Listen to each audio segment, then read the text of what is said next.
selamat pagi. Semangat pagi untuk anak-anak.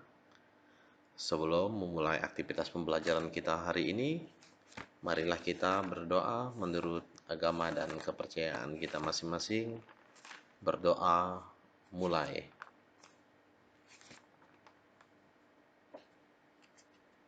Berdoa selesai.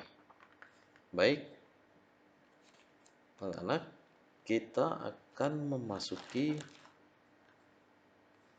materi tentang operasi hitung bilangan bulat. Oke, dalam operasi hitung bilangan bulat dibagi menjadi 4 bagian. Yang pertama adalah penjumlahan, yang kedua adalah pengurangan, yang ketiga adalah perkalian, dan yang keempat adalah pembagian. Nah, rumus operasi hitung bilangan bulat bisa kalian lihat pada kotak ini.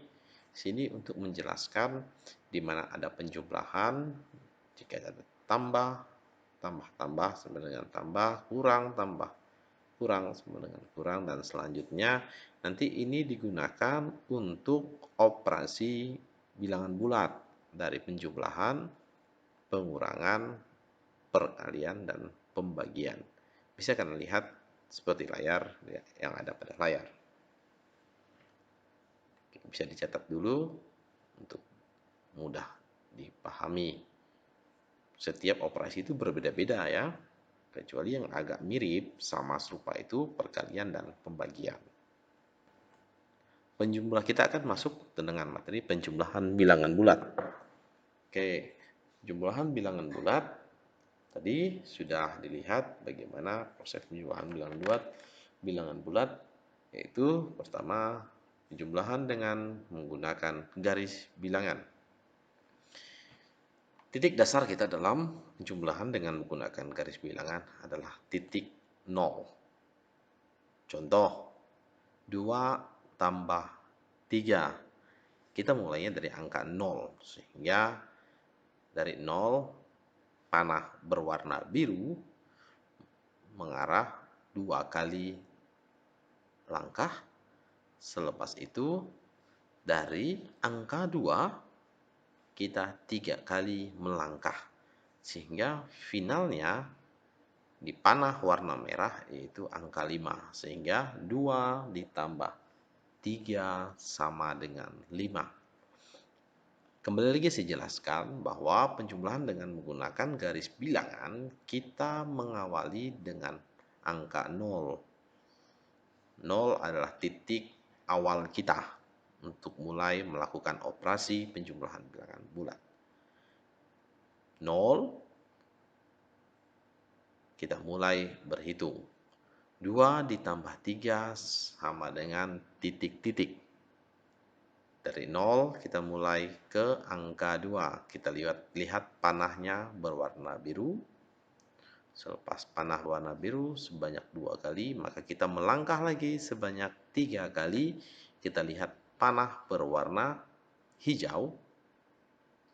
Dan berhenti di angka 5, kita lihat panah berwarna merah. Itu dari 0, kita lihat dari 0 kita tarik dan berhenti di angka 5. Sehingga 2 ditambah 3 sama dengan 5. Oke, kira saya ini dapat dimengerti oleh siswa. Saya penjumlahan tanpa menggunakan garis bilangan. Oke, penjumlahan bilangan bulat dapat dilakukan menggunakan bantuan garis bilangan. Namun, cara lain tentunya tidak terlalu efisien. Jika angka yang kita gunakan adalah angka yang begitu besar. Misalnya 200 ditambah 540. Sehingga itu menjadi hambatan dalam kita mengerjakan soal jika kalah menggunakan garis bilangan. Oleh karena itu, cara yang paling sering digunakan adalah menjumlahkan secara langsung dengan memperhatikan ketentuan-ketentuan berikut ini. Oke, penjumlahan 2 bilangan bulat yang sama tandanya. Caranya, jika kedua bilangan merupakan bilangan bulat positif, kedua bilangan langsung ditambahkan. Contoh, 36 tambah 47 sama dengan 83. Yang kedua, jika kedua bilangan merupakan bilangan negatif, kedua bilangan tersebut ditambahkan, kemudian diberikan tanda negatif pada hasilnya. Contoh, negatif 26 tambah negatif 33. Maka 26 tambah 33 sehingga menjadi negatif 59. Yang kedua, penjumlahan dua bilangan bulat berbeda tanda. Bagaimana kita melihat antara positif dan negatif? Dapat dilakukan dengan mencari selisih kedua bilangan tersebut tanpa memperhatikan tanda. Caranya, bilangan yang lebih besar dikurangi bilangan yang lebih kecil.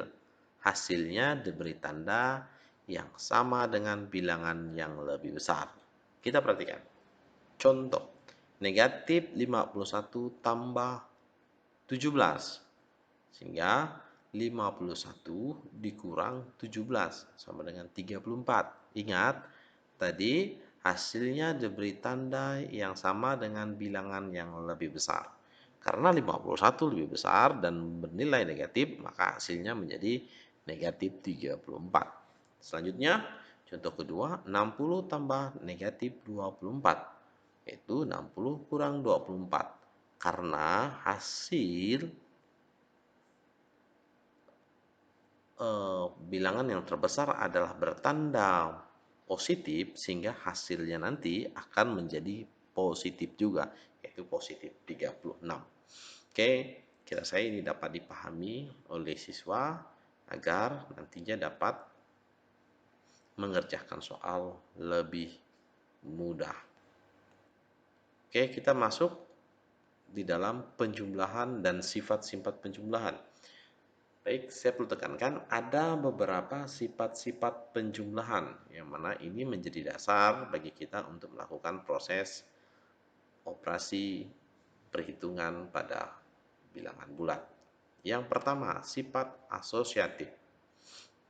Perhatikan, buka kurung A tambah B tutup kurung tambah C sama dengan A tambah B tambah C, di mana ada tanda sama dengan, sehingga itu menunjukkan bahwa hasilnya nanti harus sama.